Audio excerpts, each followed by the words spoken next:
ہمارے قابل کہتے ہیں کہ قرآن مجید میں نور ہے. چلو میں پہلے اس کو ثبوت دیتا ہوں, باقی بات تو پھر کریں گے نا. میں تمہارا جاسوس ہے کیا؟ تمہارے بچوں کو قرآن پڑھاتا تھا, نمازیں پڑھاتا تھا, میں نے بھی بہت سی آیتیں رٹی ہوئی تھی. اگر یہ نہیں ہوتا تو میں نہیں کیوں نہیں ہوا؟ میں ملک سکھی بن جیسا گیا تھا ویسے ہی آیا. ایک عیسائی بھی بیٹھا ہوا تھا, اس نے کہا میں بھی دن رات تمہارا قرآن پڑھتا ہوں, میری بہن کو نہیں ہوا. تو ہم نے کہا بات یہ ہے کہ تم نے اس کو دل سے نہیں پڑھا. نہیں کہہ سکتے تمہیں کہنے کا ٹھیک ہے ہم نے دل سے نہیں پڑھا, تمہارے مسلمان بھی دل سے پڑھتے نا, وہ نوری کیوں نہیں ہوئی؟ بات بڑی بات. اگر یہ نوری ہوتے تو اتنے فرقوں میں مبتلا کیا ہوتے؟ سارے ہٹ ہی ہوتے نا, سارے قرآن پڑھنے والے ایک دوسرے کو کافر منافق کہہ رہے ہیں نا.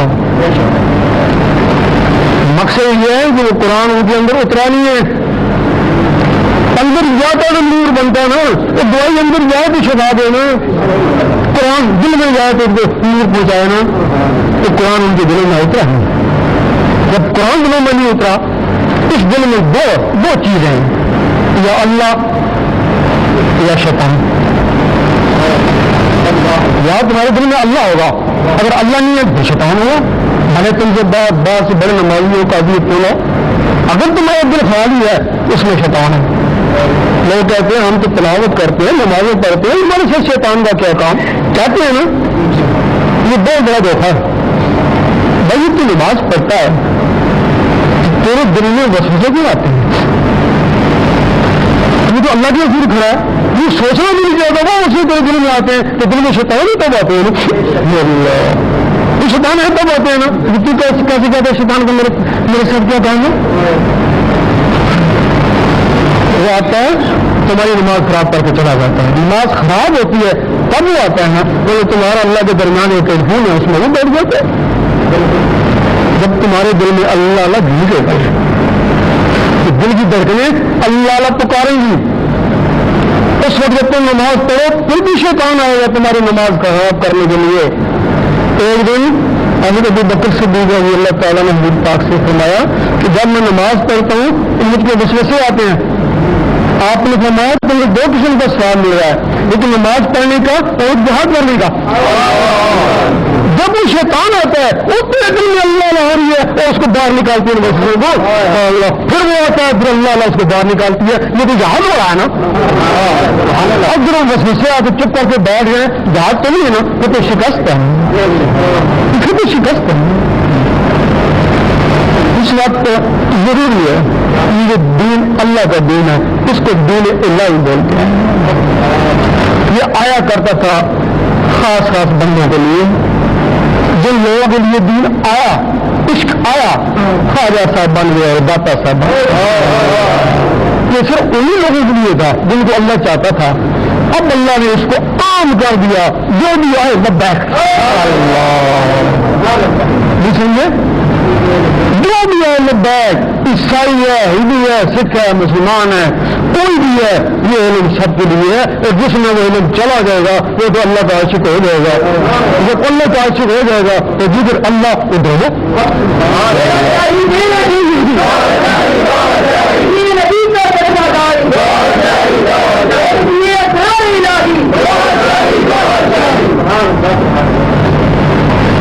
ہمارے علماء کہتے ہیں یہ خاص, ہم مانتے ہیں باتیں صحیح ہیں, لیکن یہ باتیں خاص نہیں کرنے کو ہیں. یہ باتیں خاص نہیں کرنا, عاموں کو ہمارے لیے رہنے دینا. عاموں میں یہ باتیں جو بات ہم کہتے ہیں وہ جو خاص لوگ تھے نا وہ ابھی عام میں تبدیل ہو گئے. اب خاص میں اور عام میں کیا فرق ہے؟ دونوں ایک جیسے ہی ہے نا, جیسے ہی نماز پڑھتا ہے ایسے نہیں پڑھتا ہے نا. ہم عام میں وہ باتیں کرتے ہیں, ان میں جو خاص عام میں پھنسے ہوئے وہ نکل آتے ہیں نا. ہمارا ان سے یہ اختلاف ہے. جب یہ دل اللہ علیہ میں لگتا ہے, جس دن یہ دل اللہ علیہ میں لگتا ہے اس دن تمہاری گاڑی اللہ کی طرف چل پڑتی ہے. کیونکہ اللہ کا تعلق اس دل سے ہے نا, جس دن اللہ اللہ اس دل میں کری تمہاری گاڑی اللہ کی طرف چل پڑی ہے. اب اس گاڑی کو پیٹرول کی ضرورت ہے نا, تو شریعت اس کا پیٹرول ہے. نماز روزے پڑھتے رہو, گاڑی چلتی رہے گی. اس طریقت کا تعلق دل سے آنا. اور جب ایک گاڑی اللہ تک پہنچ جاتی ہے اس کو حقیقت کہتے ہیں نا. حقیقت کا تعلق تم نظر سے ہے. جب تم لوگوں کا کہ سب کچھ شریعت میں ہے, اس سے آگے کچھ نہیں ہے. ناروے میں گئے ہم, وہ لگا ہوا ہے اس کے آگے دنیا نہیں ہے. اگر کوئی دنیا کا مہم بھی ہوا تو وہاں جا کے ہو جائے گا نا. آگے دنیا میں کیا کہیں. جب تم نے کہا کہ سب کچھ شریعت میں, اگر کوئی اللہ کا طالب ہوا تو شریعت بھی پہنچ جائے گا نا. آپ کے آگے ہے کچھ نہیں, سب کچھ شریعت یہی پھنس گیا نا. اگر سب کچھ شریعت نہ ہوتا تو ہمارے جتنے بھی اکابر ہیں, داتا صاحب, خواجہ صاحب جنگلوں میں کہہ گئے, اب تک غوث پاک کی جنگلوں میں کہے نا. اس کا مطلب ہے وہاں کچھ اور تعلیم تھی نا. وہاں وہ کرکٹ کی تعلیم تھی, وہاں شریعت کی تعلیم ہے, وہاں کرکٹ کی تعلیم ہے. شریعت مدرسوں میں شہروں میں پڑھائی جاتی ہے اور کرکٹ جنگلوں میں حضور پاک پڑھاتے ہیں نا. پھر وہ پڑھائی کے طریقے میں واپس بھیج دیتے ہیں نا. پھر شریعت اور کرکٹ والوں کو ٹکرائی شروع ہو جاتا ہے نا.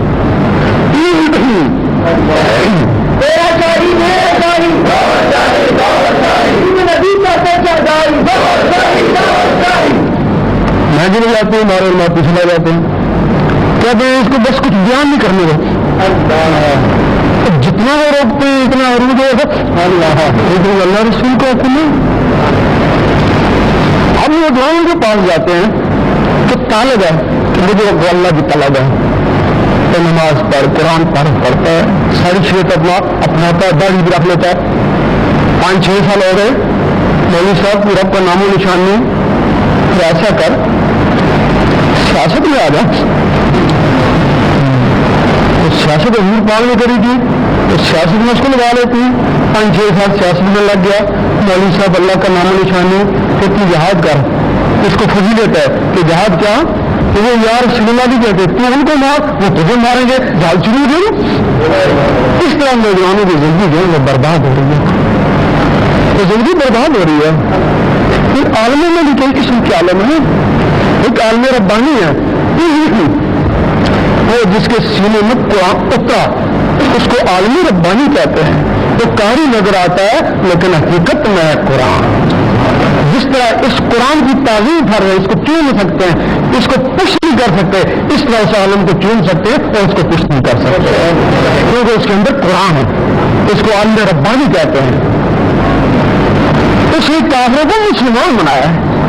مسلمانوں میں کوئی فتنہ کھڑا ہوا اس نے بتایا, اور جن کے سینوں میں قرآن نہیں, جن کے ہاتھوں میں قرآن ہے, اور جن کے ہاتھوں میں قرآن ہے ان کو عالم سو کہتے ہیں. تو اس قرآن کے ذریعے اس نے 72 فرقے بنائے. قرآن سے بنایا تھا اس نے. اور تیسرا ہے جس کے بغلوں میں قرآن, یہ قرآن پڑھا ہے, ہاتھوں میں قرآن ہے. اور تیسرا بڑا خطرناک ہے جس نے نوجوانوں کی زندگی خراب کر دی, اس کے بغلوں میں قرآن ہے. اور اس کے لیے بل شاہ فرماتے ہیں, کھا کے سارا مکر آنگے جنہوں کے بغل میں قرآن.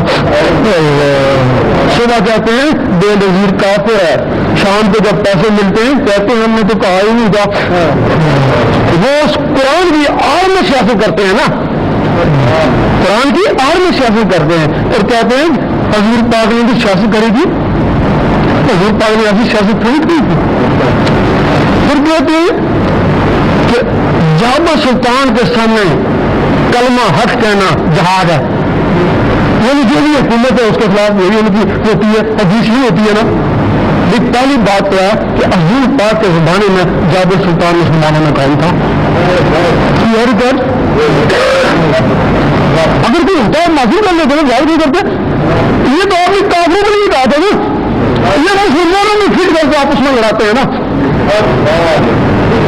اس لیے ضروری ہے آپ کو سیاست کو چھوڑو, بہت عرصہ کر چکے ہو, اب روحانیت کی طرف آؤ.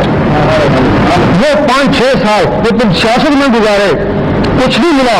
اگر تم 5-6 سال صرف اللہ اللہ کرتے رہے تو اور بھی تمہارے دل کی صفائی تو ہو جائے گی. دل کی صفائی ہوگی, دل چمک اٹھا تو اللہ تعالیٰ کبھی کبھی مخلوقوں کو دیکھتا ہے, بنائی بھی ہے نا, وہ داڑھی کو نہیں دیکھتا, وہ شکل کو نہیں دیکھتا, وہ چمکتے ہوئے دلوں کو دیکھتا.